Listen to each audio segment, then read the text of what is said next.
The first thing I normally say is I'm very happy to be in Matagiri for a number of reasons. One is to see people like Sam and Eric at it over the last 35, 40 years, because Americans change their gurus very fast, like many things, but they haven't felt the need, and they have spent all these years building this place, developing this place, keeping it safe and warm for people like me who stray here once in a while. And I would like to greet them. Sam had an illness recently. He looks much better than I expected he would. Eric, of course, age doesn't touch him, looks like, at least externally. And Julian, of course, is the one thing that binds everybody in Sri Aurobindo's yoga in the US, and not only in the US, in Germany, in UK, wherever there are people. Julian has the magic of weaving them, bringing them together, and he is, as a yogi should be, an eternal optimist. And it's nice to see him and greet him and see his smile, because that itself is very rewarding. And of course, the audience today, as I said, most of us come from my own state of Andhra Pradesh. So, so some of them have heard me, like Subbarao, for the last 30, 40 years. Even before Meera was born, we used to have sessions in our house which Subbarao used to attend, which is about what, more than 30 years ago. And one of the things I like about the Sri Aurobindo movement in the US is that never attracts a very large crowd. Because at my age, I am convinced that the genuine spiritual quest comes to very few people. And God has more than his handful, even these people. So if there is a large gathering, you can immediately conclude they have come for other reasons. Either because the speaker is enchanting in himself and then goes on to become a guru himself and then he has a large following, or there is something that appeals to one's vital urges. There is something there which appeals to your more superficial quest. But if this quest is really spiritual, it's a very, very rare quest. And the lack of numbers, I've been coming here for the last 5, 6 years, and I have addressed small groups. When I hear the regular gurus who come here in the regular guru robes and so on, they have hundreds of people in the audience, but I would hesitate to address that kind of an audience. Because, as I said, the spiritual quest is a very, very rare thing, and if few people come and they sit together in a kind of meditative mood and try to explore what they are looking for under the monitorship of somebody like me, it's probably more rewarding, not because I know more, because I am less likely to confuse you than most other people.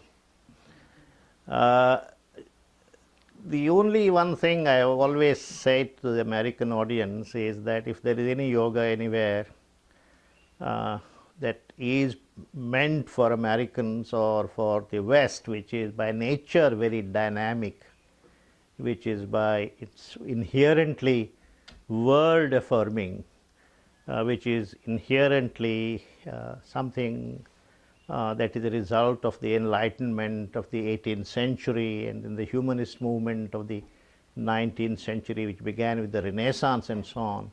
Its culmination, the spiritual culmination of it, is in Sri Aurobindo. Sri Aurobindo is the spiritual reply for the humanist aspirations, which by themselves do not go very far. And man has evolved far enough now to ask, what from now on, where do we go? We have cars which drive at the speed of 70 miles per hour, we have roads everywhere, we have air conditioners everywhere, we have everything, and that somehow doesn't seem to satisfy something within us. There are people who are now saying, well, like we have to go beyond. Man is only a midway station. He is not the final product of this evolution. Where we have to go then is where technology takes us. It should be possible with the help of computers. It should be possible with the help of nanotechnology. It should be possible with help of medical research for people to live for 300 years, for people to get rid of most of the diseases. There would be no blood pressure, no diabetes, etc., etc., etc. The only question is, with all these 300 years, with no diabetes, nothing to worry about, what is there left for man to worry about? Because if there is nothing to worry about, I think that is something really frightening. We have nothing to worry about. In the sense, people, I have read literature in the internet and everywhere where people are talking about what is called a transhuman state. We go beyond where we are, but primarily with the help of technology. It is possible to make your hair glistening, to extend the lifespan for 1,000 years, to make your life free from all illnesses and diseases. And there will be such plenty in this world by the use of what is called nanotechnology. All these dreams, particularly in the West, which is particularly in America, where people are dynamic and people are very rooted on this earth and in the soil, they have these aspirations. But I wonder whether that itself will keep man happy. Because we are basically humanists. Sri Aurobindo was, as I said, is the East's reply, East's flowering, India's flowering in the humanist mold. The only difference except is that he believes, as the Upanishads talk about, that this world was created out of the substance of the divine. The divine became the world, and there is something in us which will forever remain unsatisfied until in our consciousness we reach out to the divine and become that divine. And that is, once all your physical needs are fulfilled, your emotional cravings are satisfied, your mental quest is answered, etc., there is still a residue left in man, there is still an unrest, there is still a quest, and most people do not understand what it is. They think it will be fulfilled by building something which has 125 stories or 150 stories, or the tallest building, the largest hall, etc., etc. That will probably satisfy me. But Sri Aurobindo's answer has been that won't satisfy you, because science has done a wonderful thing. Science, of course, is one of the tools the divine has used in the evolutionary growth for mankind. But there is another part that has to be done, and that is man has to grow spiritually. That is because man is basically made of the substance of the divine. The divine is not somebody who is sitting somewhere else. The divine is the deepest reality in ourselves. And until we find the deepest reality in ourselves, we'll never be happy. You can be temporarily satiated, satisfied, etc., but you will never feel fulfilled. And that is the meaning of the spiritual quest that we have. And if there is a spirituality that is meaningful to the man in the 21st century, it has to be a spirituality which answers to this call. As Sri Aurobindo said when he was a young man and not tired of this world, or not, in India you don't go to spiritual things until you are very old and you have lost your teeth, or you are on the verge of retirement, etc. Until then you are not supposed to, spirituality is not supposed to be for you. But when I read somewhere when Sri Aurobindo said, heavens we have always possessed, but it is the earth that we have yet to possess. And the aim of my yoga is to make, in the language of the Vedas, heaven and earth equal and one. He was saying the object of my yoga is not running away from this world, however excruciating the experience of the world may be, however unsatisfactory the experience of the world may be. But our main aim is to bring perfection, fulfillment to man's life here on earth. And in one sense, that has also been the quest of the West, to bring fulfillment to life here on earth. But the spiritual corrective simply says that you cannot bring perfection to this world, because you are not bringing perfection to a dog or to a cat or to a mouse, but to a human being. A human being is that species in whom the divine quest has become more urgent, has become more articulate, although we may not always understand it.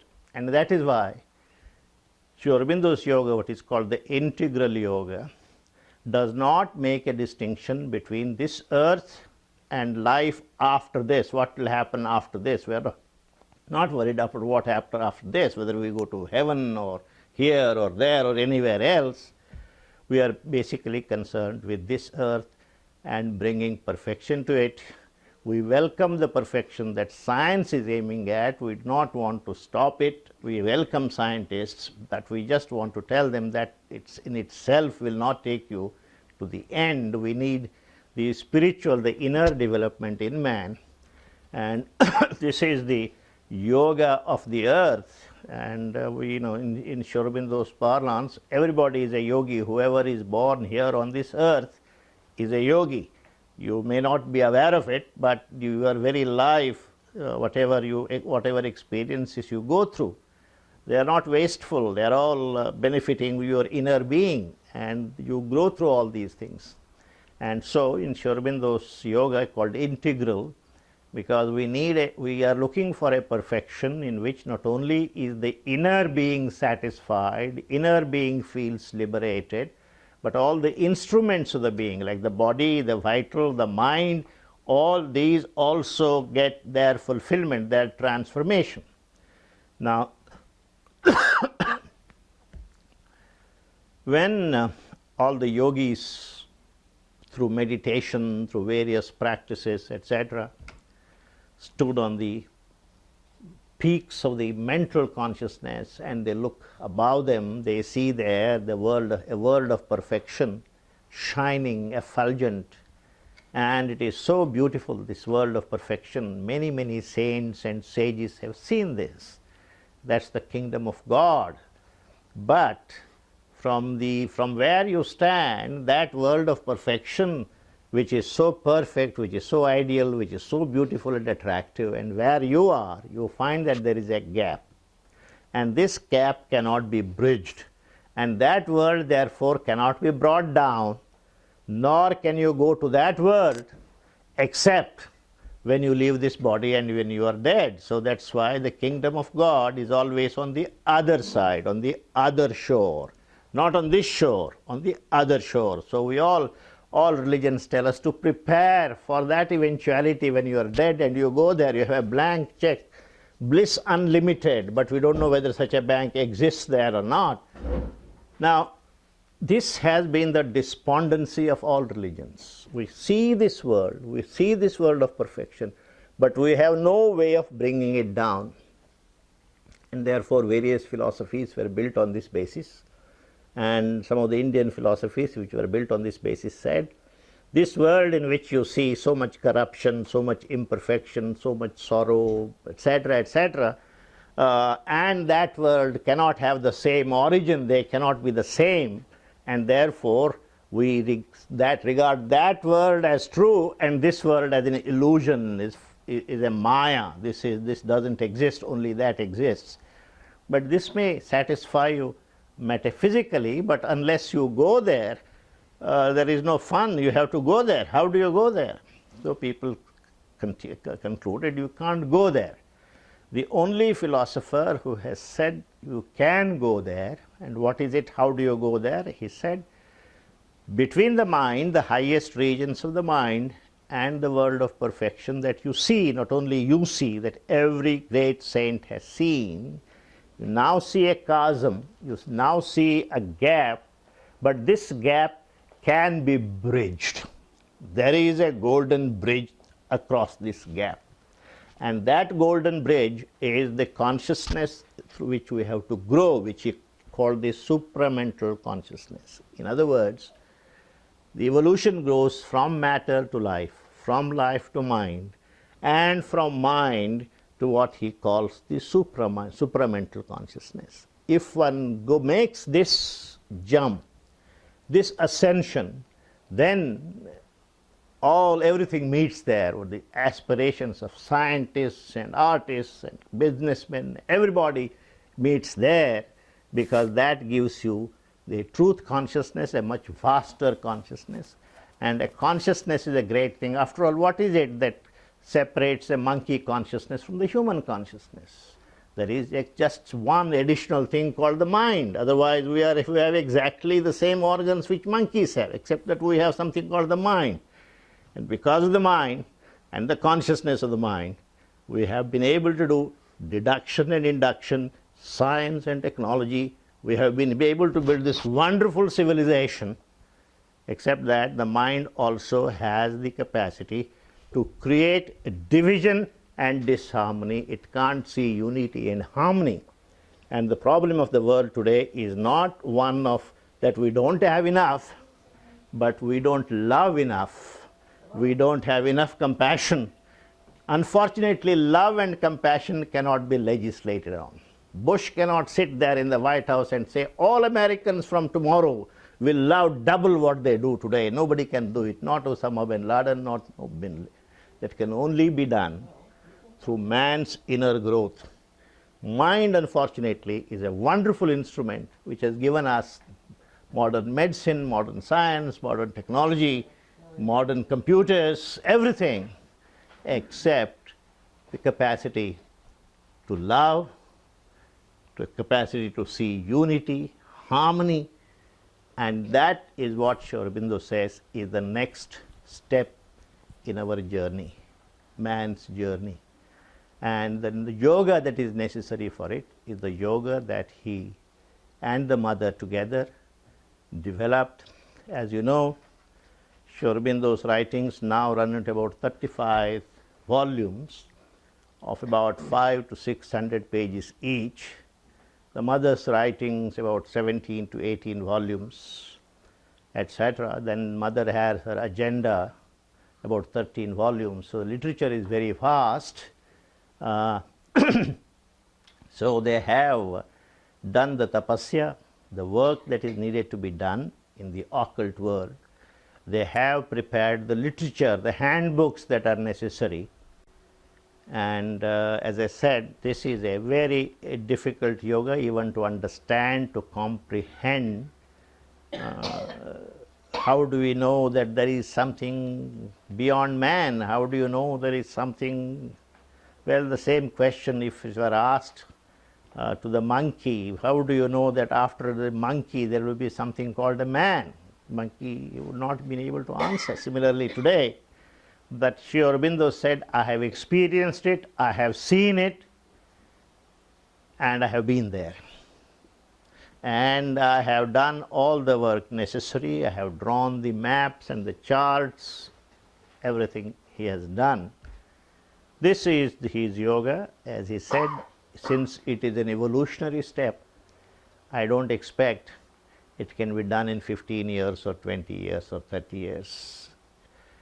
From the ape to humanity, it must have taken at least, I don't know how many hundreds of thousands of years. The next step will not take that long, because if you study evolution, you will see as it comes up, the pace accelerates tremendously. But this is the direction in which we have to go. And as I said, his whole philosophy is not based either in Hinduism or Christianity or in Islam. Anybody who has, as I said, the kind of quest that you and I have can understand what he says. Of course, he was born in India but educated, as you know, in England. He didn't have an Indian education whatsoever. When he came back at the age of 21 after passing the ICS, he didn't know any Indian language. He had to educate himself in Indian languages. So although the name Sri Aurobindo is Indian, If you look at the bearded figure, he looks very much Indian, but he is meant not for India. It is a philosophy that he has developed, and people like me who have gone round the world believe that it can be explained in a way that makes sense to no matter where you are, in which continent you are. In fact, when I went to Kenya, Nairobi, I was invited to a university there, and it's very difficult to talk to those people because they don't, at least here, since Swami Vivekananda came, there has been, at least in the newspapers, etc., something about Vedanta, but in Kenya there is no Vedanta for Africans. But when I went there and talked to them about the paganism of Africa and their values and how those values had an inherent spirituality in it, and how westernization, Western civilization came upon them, and in the process, at the first stage, all these primitive civilization or all this paganism had to be abolished. Now I said there is time for you to bring back that paganism in a kind of rational 20th, 21st century way. It's possible to bring that. Just as America has its culture, Africa can have its own culture, and you can be very proud of that culture. So it is possible. Sri Aurobindo gives you a basis for developing these kinds of things where man feels that he doesn't have to be left out, and still you are a part of the large human family. Now, as I said to Julian, I said, look, I will just say a few words by way of introduction, because unless you know your audience, you don't know what to talk about, how much to talk about. I know part of my audience, as I said, but I don't know the rest of them. So I will stop at this point and let you explore the major theme that I talked about. You can ask questions about the details of the yoga or anything about his life or mother's life or what they did or said about topic X or Y. Could you explain, simplify how one does the yoga of Sri Aurobindo, someone in the United States or anywhere in the world? Yeah. I hear in the United States an expression which we hardly use in India, which is I am in the yoga, or I have been in the yoga for the last 20 or 30 years. In one sense, I think this is the right approach to it, because those of you who are in the yoga do not do anything from the outside which is different from what people who are not in the yoga do. That is, you eat, you drink, you have entertainment, you read books, you interact with people. So yoga is exactly to be a yoga, to be in the yoga, is not to stand out like a sore thumb or do things, which immediately branded, you are not one of us, you are a yogi. That's not it. It's basically a matter of attitude. Things happen to us. Our cats die. There are greater tragedies that happen to us. Good things happen to us. We go through various stages in life, disappointment, fulfillment, etc., etc. And there is nobody here who is exempt from all these things. The yogi goes through the same. He doesn't have any privileges. In fact, people say that once you turn to God, your road is more full of brambles and thorns. People expect, now I have turned to God, now God should make everything very neat and soft and everything is clear to me, as if he owes me something because I have turned towards him. It's not like that. You are exactly, it's a question of an attitude. That is, you do not live your life anymore entirely from your external, you mentally react. You X said something to you. Is it flattering to my ego? Did he say something nice about me? everything you evaluate, you take deeper within you. Yoga begins by where you are assuming that there is something in within you which is other than your mind, which is other than your body, which is other than your thoughts, what we call the divine spark within us. You might not have experienced it, but that is the beginning of yoga.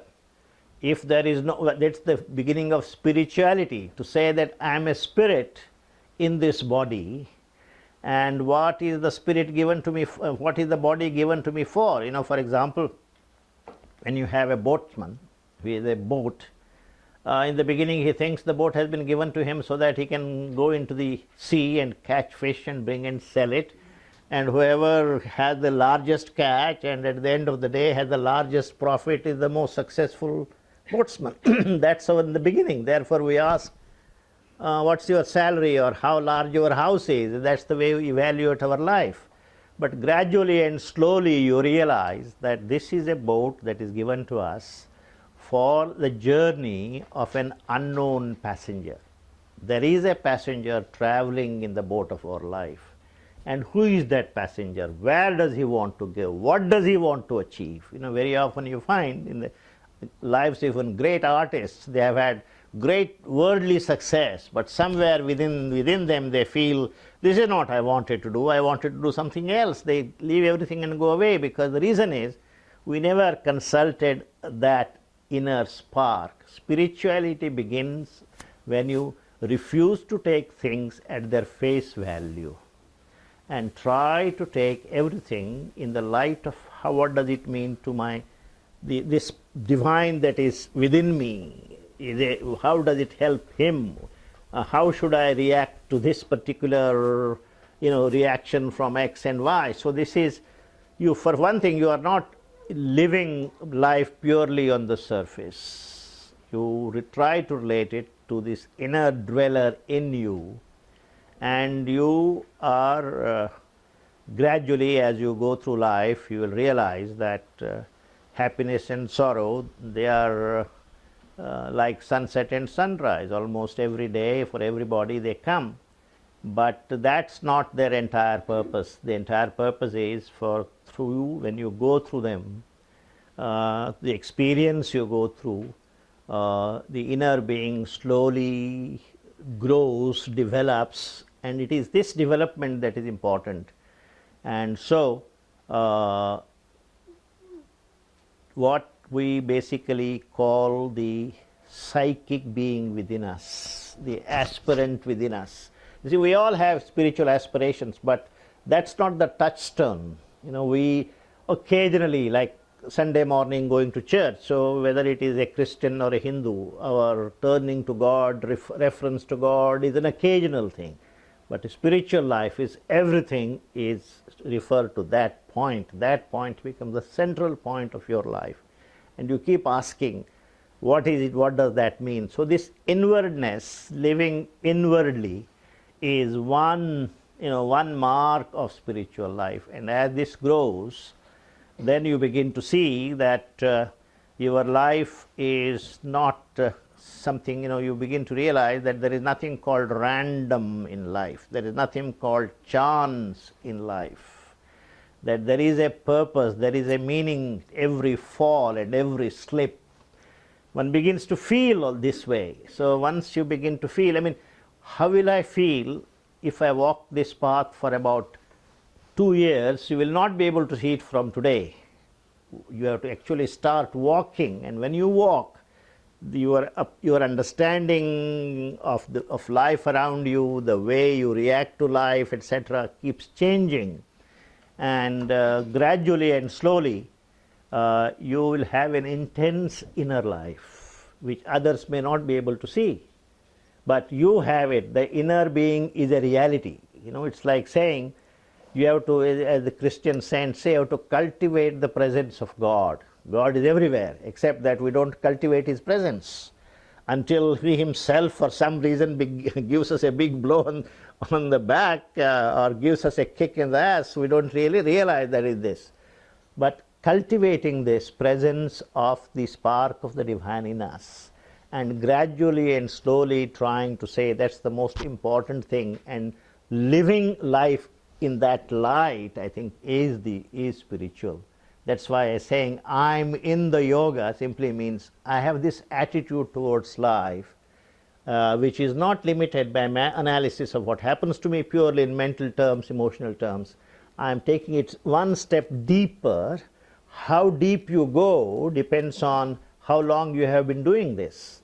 As you go, you will get deeper and deeper and deeper. And as I said, for this, if you have a faith in a God outside, it helps. But you don't have to have that, because as I said, the foundation of spiritual life simply is not that there is a God outside there, but God has become us. And until we become the divine, Sri Aurobindo has beautiful lines. He says, God has become man, and until man pays his debt back and puts on divine's nature, this you will never have any fulfillment. That's why this constant nagging human beings have, this constant dissatisfaction people have, and they don't know what gives rise to this. Yeah, Eric. You've mentioned consciousness a couple of times, and perhaps you could talk about what Sri Aurobindo means by consciousness. Yeah. Okay.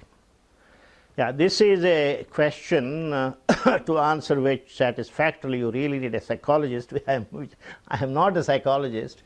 There is a great deal of debate on what consciousness is. Is it something which is a property of the mind or what, you know? But the spiritual perspective on this is the consciousness is the fundamental reality about this existence. This one reality about this existence is consciousness. In metaphysical terms, the supreme divine is called Sat, Chit and Ananda. Sat is existence. What you call Chit is the consciousness power of the divine.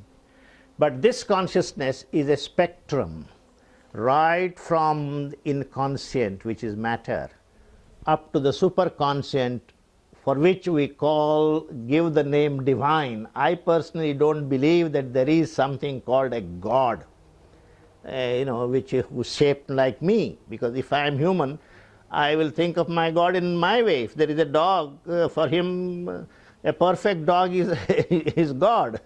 So that's not important. But there is that superconscience which is flawless, which is all free from all the hold of ignorance. From there up to this, it's all one realm of consciousness. And consciousness can focus itself at various points. It becomes matter. The same thing which was inconscient can become matter. Then it can become life energy. Then it can become mind energy, can become mind, and then it can go beyond mind, the spiritual mind, and so on. So it is the one whole thing which experiences, ultimately, which knows what it is. What is called the highest consciousness, the supermind, is God's way of knowing himself. That's how Sri Aurobindo describes it. So this is consciousness. We are basically consciousness, but a consciousness which is not fully awake. A consciousness which is covered on all sides by imperfections. Only a part of it is like a lamp, and the rest of it is still in darkness.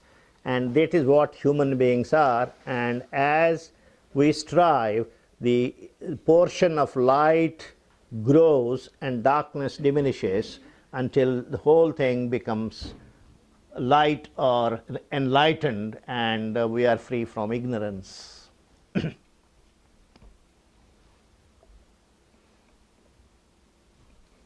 Sri Aurobindo and the Mother talk about, and you did, the psychic being within us, but that in order for us to really start to move in our growth, we have to be in contact with the psychic being. How do we know that we're in contact with the psychic being? It's very, very, very difficult. First of all, you should want it, really. If you really want it, after all, unless you want anything very intensely, there is no way you really move yourself to achieve it. The conscious being, the psychic being is the spark of the divine within you, which is other than what Indians call the Atman. because the Atman doesn't grow. It is the spark of the divine forever and ever. As Sri Aurobindo says, as you know, it is the spark of the divine which is projected here in the world, and it grows with us. And when we go from one body into another body, we do not take our mind, we do not take our body, we just take the psychic being within us. It is this. Now it's very difficult to know, because one of the, it is that thing enough. First of all, as I said, you should want it intensely. You should strive for it. How do you strive for it? Otherwise, this is one of the reasons why meditation is recommended everywhere. You go within yourself and try to quiet your mind. The psychic being probably is talking to us all the time, but the mental noise is so much. I very often compare it. We're all sitting in the drawing room. I don't know what the American system is. In Indian system, we have something called a drawing room, where there is a TV and everybody sits around the TV, and some program which everybody likes is going on, and the child is crying from the bedroom. But the child has been crying for the last 30 minutes, but you are all glued to this TV. The TV noise is so much, nobody has heard it. Now suddenly, as it happens in India quite often, and it happened even in New Jersey 2 nights ago, the lights went off. And suddenly you hear somebody crying. Then you realize what has been happening. If the lights had not gone off, you wouldn't have even heard the baby crying. Sometimes what we call misfortunes, the so-called misfortunes in life, play this role, this function. The TV is switched off, your mind which was attracted to the TV, distraction is gone off, suddenly you begin to hear your inner voice. So it is in moments of extreme happiness, or when you feel very charitable, when you really love somebody, or in front of a sunset or a beautiful painting, there is something within you which kind of jumps a little bit. That's your psychic being. It's there, but you have not cultivated it. You never brought it up and given him a soft cushioned seat. You have always ignored it, so it's not even sure it's welcomed in your household. But once it begins to know that it is a revered member of the household, it is respected, it is consulted, it will come to the front. So that's why in all yogic sadhanas, meditation is a part of the discipline, and meditation is that time, it's a kind of special time when you try to quieten the surface noise of your desires and your mental hankerings, etc., etc., and bring as much as possible peace in the mind, so that you begin to hear the voice, or begin to feel the presence of this. Now, psychic being, whatever worldly wisdom says, doesn't help in the awakening of the psychic being. The worldly wisdom says, grab. But grabbing, a worldly wisdom says, when it is convenient, please tell a lie, doesn't matter. All these things put a cover on the psychic being. But if you want the psychic being to come out, then you have to practice kindness, charity, compassion. Don't go anywhere near ugliness, cruelty. These are things which put the psychic being off. If you do these things, then the psychic being begins to feel that maybe in this household I have probably some place. And so you begin to feel its presence, but you can never be sure it's the psychic being. Man's ego is so clever. Ego, if there is anything as clever as God, it is ego. And so far, between the tussle between the ego and God, I think ego has had the upper hand. Someday I hope God will get the upper hand. Ego is so clever, it outsmarts all these things all the time. So when you think my psychic being tells me do this, unless you are extremely careful, it may be the other guy, who's telling you all these things.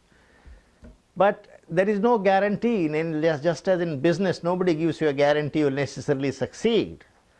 In the spiritual path also, nobody gives you a guarantee.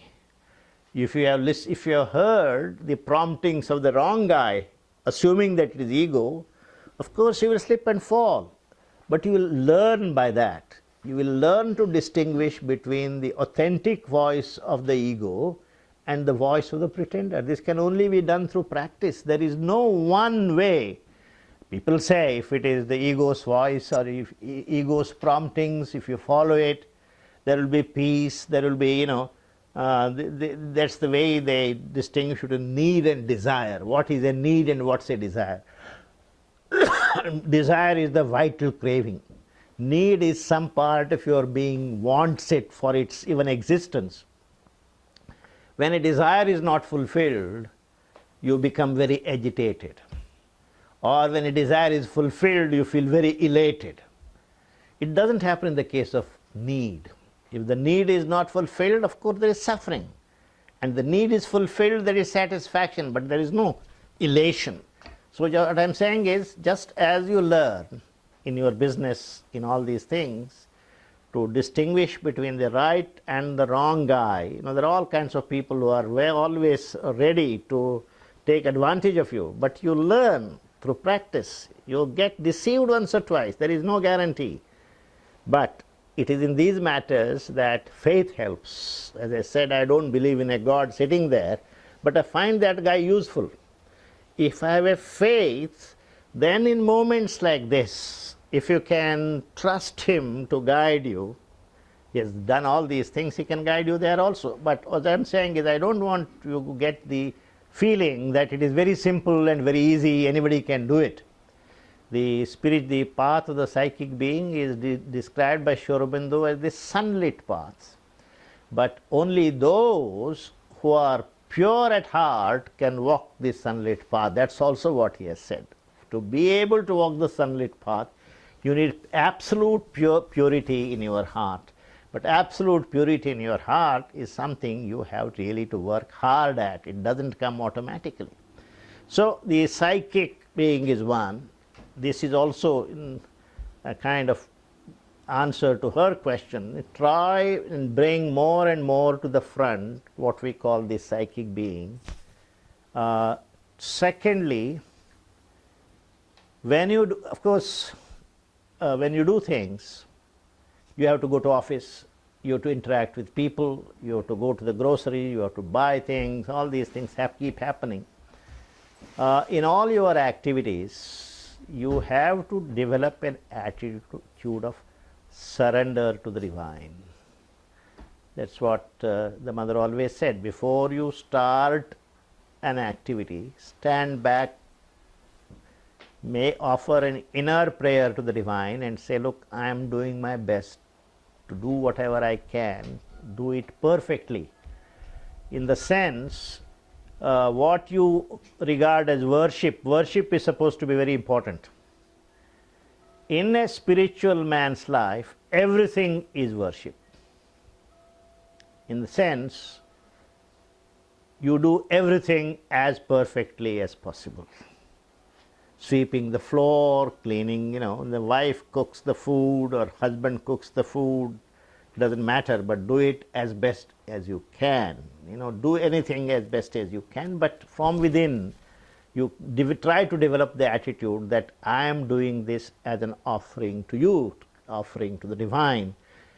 And secondly, watch yourself. We are very, very adept at watching others. We know everything about our neighbors, but we know very little about ourselves. I don't know whether this is true of American households, where everything is so private and everything is so closed, we don't know what's happening in the next. In India, I know everybody in my street, and I know everybody, how many of them drink, how much, etc., etc. We know everything about other people, but about yourself, You don't know a thing. We don't watch ourselves. And one of the conditions of a spiritual life is know thyself. Know thyself not only from within, but also from without. Where are you? Where is your body? Do you have pain? Exactly describe what kind of a pain you have. No, sir, it's somewhere in the back. Where? Which back? Where? You don't know this. I very often tell them in my talks and so on, I once went to a homeopath. Is homeopathy allowed in the US? It is now, huh?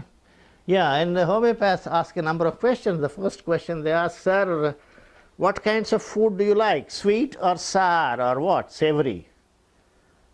I like all these three. And it can't be true, sir. There is one of these you like more than others. Then they ask, when you go to bed, how do you sleep? The side, the back, or in your tummy? What is the preference? And honestly, I didn't know when this question was asked to me, although I have spent half my lifetime sleeping. The point I am trying to make is, particularly when you are turned to spiritual life, concerning yourself with other people becomes your obsession. This is because most people feel they have done a good turn to God by turning to spiritual life. They have given up X, they have given up Y, they have given up Z. They used to have drinks 3 times a week, they have given it up or reduced it only once a week, or they are doing this, that and the other. And so they are all the time watching the other guy. What is he doing? That has to stop. Look within yourself. That has to be, and when you begin to do this is a basic discipline of what is called Jnana Yoga, and gradually telling you yourself that whatever is happening, most of it is initiated, controlled, organized, directed, not by you, but by your nature, by your prakriti. In other words, in the what is called in the Sankhya in India, there is this distinction between the consciousness and one's nature. I am getting old. What is getting old?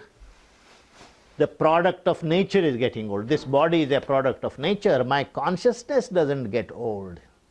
My consciousness doesn't undergo any changes. It is always there, constant. But what has happened is, my consciousness embraced nature so intimately that you do not realize what is happening, what is growing old, or what is going to die tomorrow is not your consciousness but your body. That distinction has been lost. So, in this gradually, slowly, whenever you have time, you look within yourself and stand aside, stand apart from yourself. Look, this is happening to me, good or bad, I am watching it. If you learn to watch yourself, whatever is happening to you gradually will be less and less powerful. If somebody comes here into this room and you don't watch them at all, they just come in. But if they are aware that Eric or Sam is sitting there and watching them, they will do this. Am I properly dressed? Am I have left the shoes in the right place? They will be self-conscious. So whatever is happening to you, whatever is happening in your nature, it becomes self-conscious, and gradually that's how you begin to get more and more control over yourself. So this is a combination. What I have said today is a combination of the 3 yogas: bhakti, jnana and karma. Karma is whatever you do, before you do it, offer it to the divine. And when it is done, when it is ended, once again you say, "Oh Lord, I have done it for you, and whatever you think is the right, appropriate result, I am willing to accept it." This standing back from yourself, trying to analyze you, that is the jnana. Bhakti, once again, remembering the Lord whenever you can, before you begin something, at the end of everything. So if you do this, plus this psychic, bringing that to the front, For that, you don't have to give up your work, you don't have to give up your wife, you don't have to give up your family, children. In fact, in my view,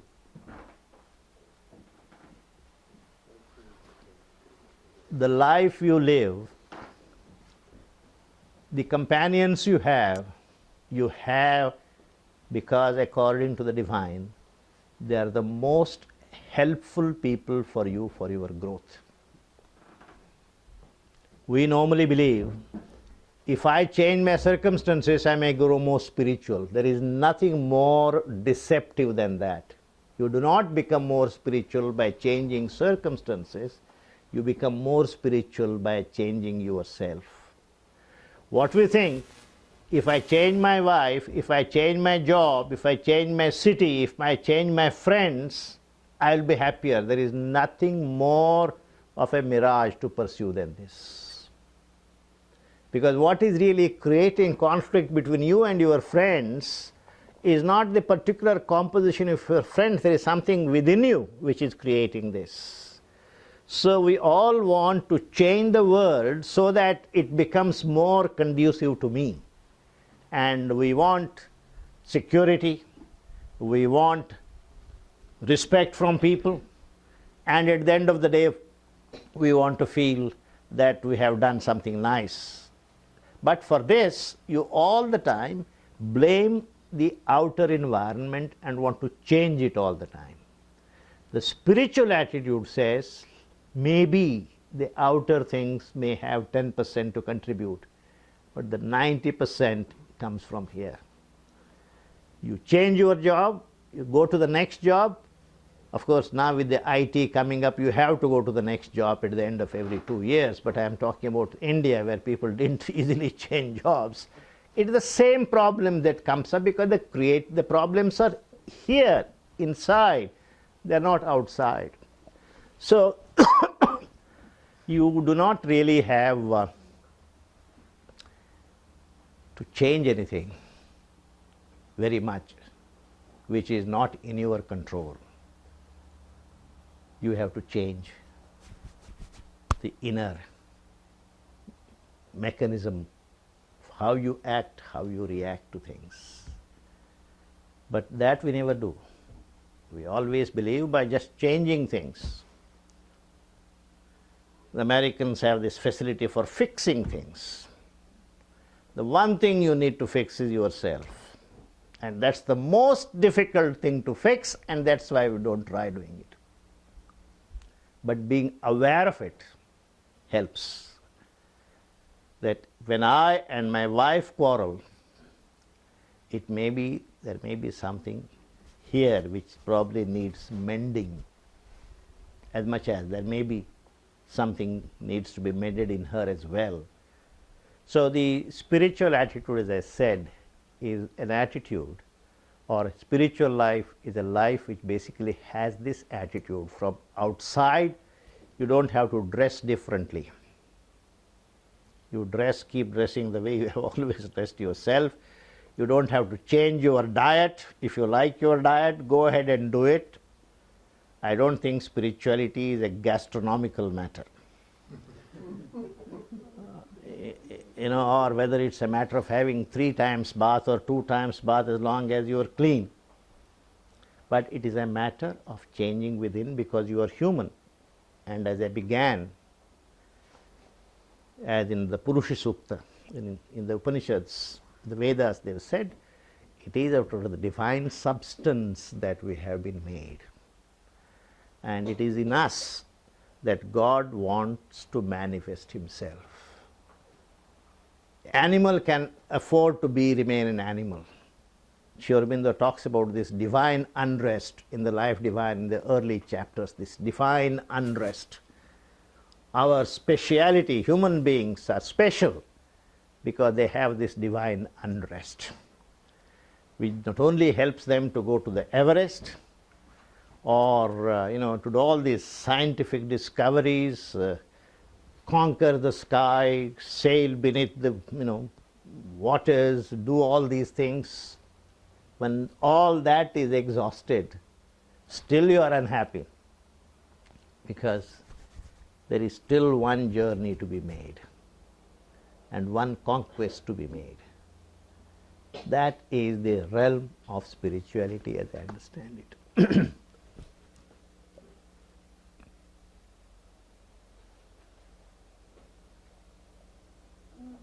Could you discuss the significance of that symbol? I guess the mother, the round one right here with the 12 sections on the outside and the 4 on the inside. Yeah.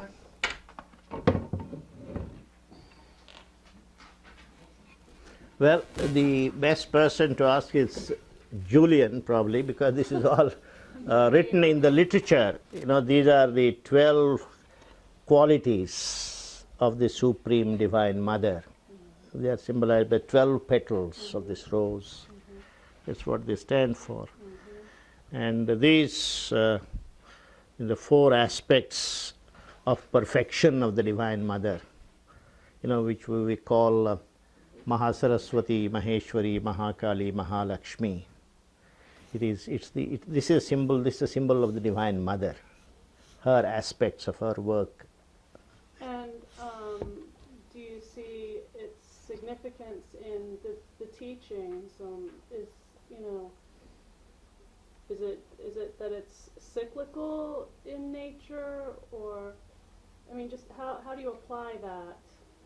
Well, they are present simultaneously. These 12 qualities, they are like sincerity, persistence, perseverance. It is these qualities, because the Divine Mother stands for execution.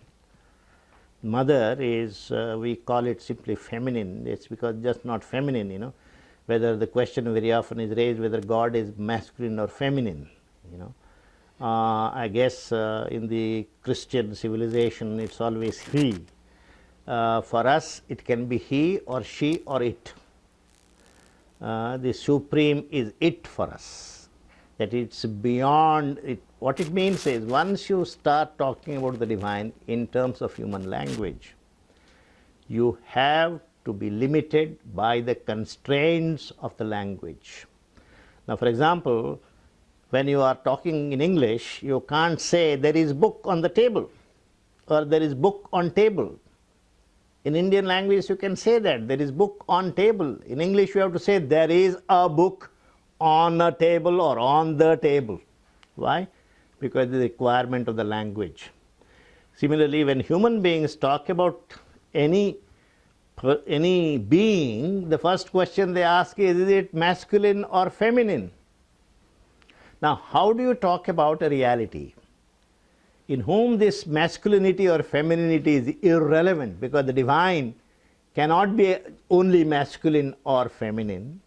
So, when you talk about the Divine as the creator who has created this, who gives birth to the whole world, it's most natural to call that divine aspect as she, because in our world, in our experience, it is the mother who gives birth to the whole creation.